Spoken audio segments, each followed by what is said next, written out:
got a new sports franchise coming to town, baby. Damn right Everybody's we do. excited about it. Joining us now is the queen of Rip City, Brooke Olzendam. At Brooke Olzendam on Twitter, Blazer Balcony Podcast, of course, the Blazers sideline. Courtside reporter. Brooke, good morning to you. I apologize for starting in an uncomfortable spot, but we would be remiss if we did not start here. We have now been debating for a bit on the show.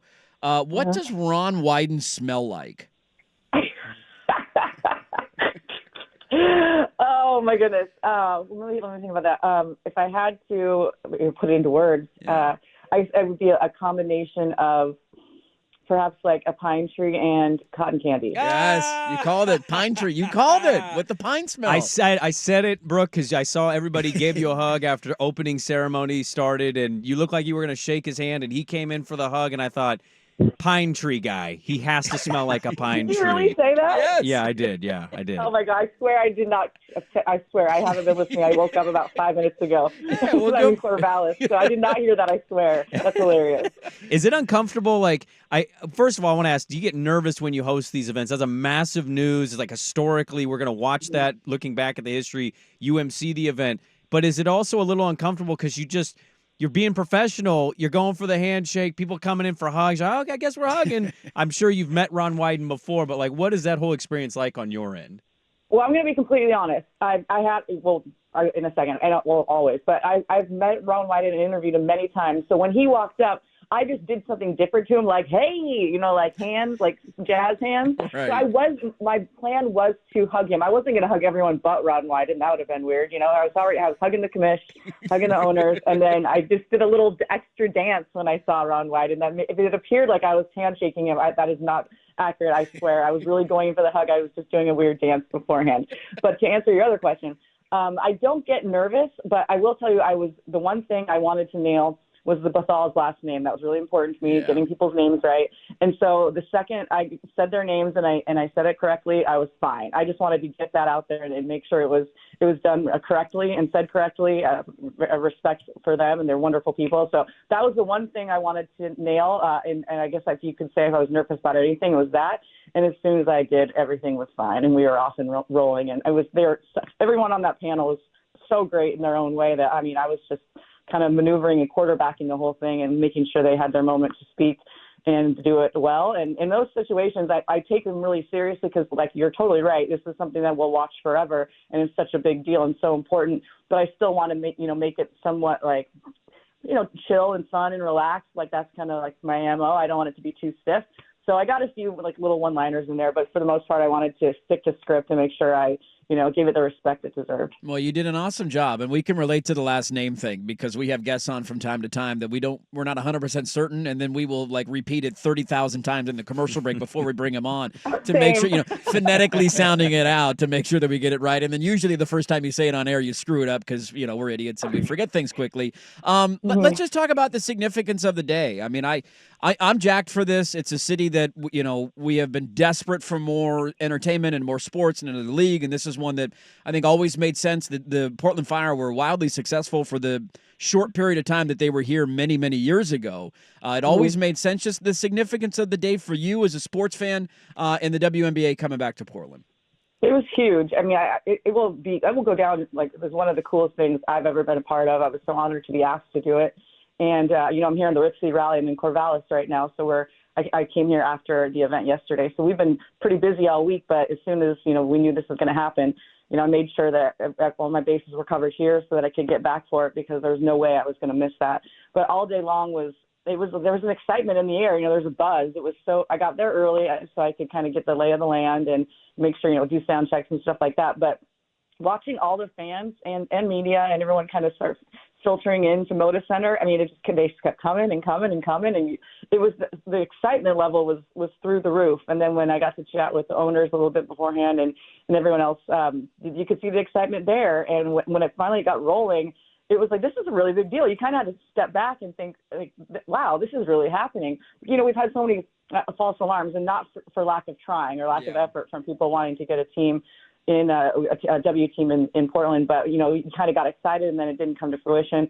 So the fact that we're all here, we're on the stage, people are here, it's happening. There was just I don't know, there was like something in the air. It was really, really neat. And I cannot wait for this.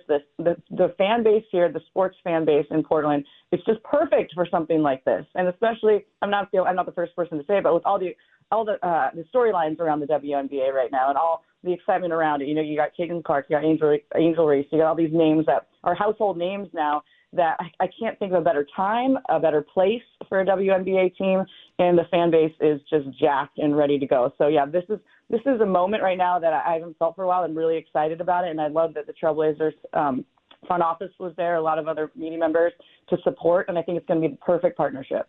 I would be stunned if you weren't involved with the team when they start in 2026, so I guess I'll ask you as a future employee with them and you're obviously what you're doing with the Blazers, are we concerned at all internally that Ron Wyden created tampering charges because he dropped Sabrina Inescu's name a little uncomfortably with the whole what she was monitoring and keeping track with? We said earlier we'd be shocked if she wasn't wearing a Portland uniform on opening night in 2026. Are we worried at all about losing draft picks or money or fines or anything like that?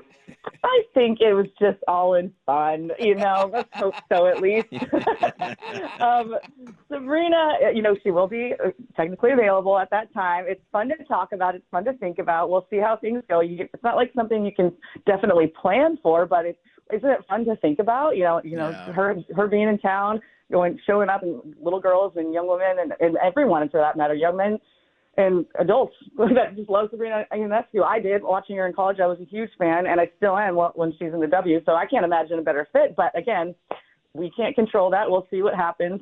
I did love that. I mean, might as well drop it. I love Ron Wyden. I could listen to him talk all day. When he was done, I was sad. Well, look, if you're not cheating, you're not trying. So I think we're off to a good start here, right? You got to be aggressive in sports. That's how you got to do things. And we don't even have a team technically yet. You can't punish us yet. We're 2 years away, so they can't do anything to us. Let's stop burying the lead, though, Brooke. Anything you would like to say about this past weekend's Apple Cup? Ooh. Oh, wow. Me, little old me? Oh, no, nothing. No. Yes, I would. That was the coolest game ever. There's a funny story. So I'll make it short, but my son turned 9 on September 1st, and he has a little friend named Lisa. She turned 66 on September 1st, and they have this cute little connection. They're birthday twins. She lives in Milwaukee, so every year for his birthday, I drop him off for a couple hours so they can hang out, and they bake, they do fun birthday twin stuff. Well, so I live on the other side of the river, and it just takes so long to go home. So I just kind of was milling around Milwaukee. But it was Apple Cup day, so I had to watch the game. Yeah. So I found just like the sports bar. I think it was called Champions or Stadiums. And I went in, and it was full of ducks, obviously. There were some beavers sprinkled around, but I was the only coup, and they had the big screen was the Civil War, obviously. And then I sat right in front of the Apple Cup, the smaller screen, but I found it. And I was just by myself, but so excited. And then it was just like serendipitous. I don't know what this group of 4 walks in, all in coup gear, and I don't know them, but they sit at a table next to me. I was like, "Where have you been?" And they're like, "Hey!" And so then it was us 5, and then when the Civil War ended a little bit earlier, and the game was, let's be real honest, earlier than it was actually over. So the actual game that was going on, that was like who knew which way it was going to go, was the Apple Cup.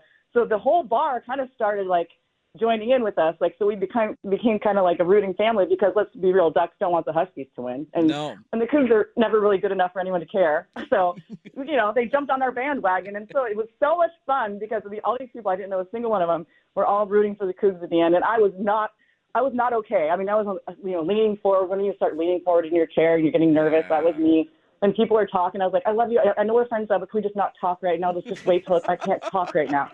Because I've been in that situation so many times as a Coug fan, where you think it's going your way and something, it's neck and neck, and then it just gets, the rug gets pulled out from underneath you. I've been there so many times. So the fact that happened to stop, it was awesome. This one guy next to me, I can't remember his name, but he was a hoot. And as soon as he got the stop, he goes, "Boom shakalaka." He's like, "Yes."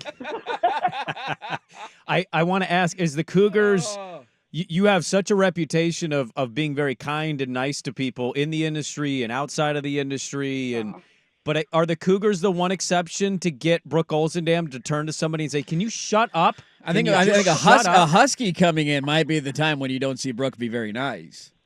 There have been back when let's be real. I've gotten a little calmer in my days, and like as I get older as a college football fan, I used to live and breathe. Like I would cry after losses. This went into like late 20s, and then after you kind of start working in the sports world.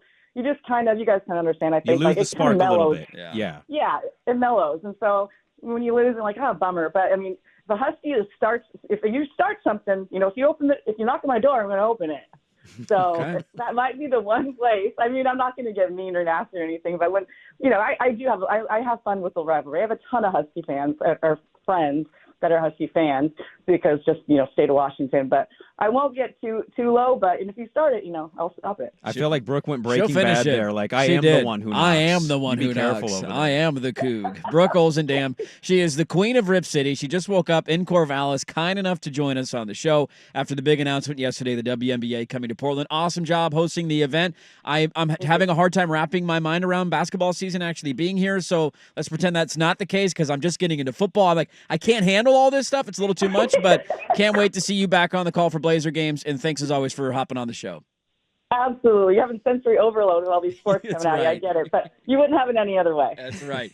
Great stuff from Brooke Olzendam. Thank you, Brooke. It was cool yesterday, man. It was really cool, exciting for the city. Well, imagine being part of that. Being part of it. I mean, to your point, that you're going to play that for 20 years. Yeah. You're going to look back, hey, this is where it all began. Yeah. It'll be Brooke Olzendam right there hosting it. She did an awesome job with it.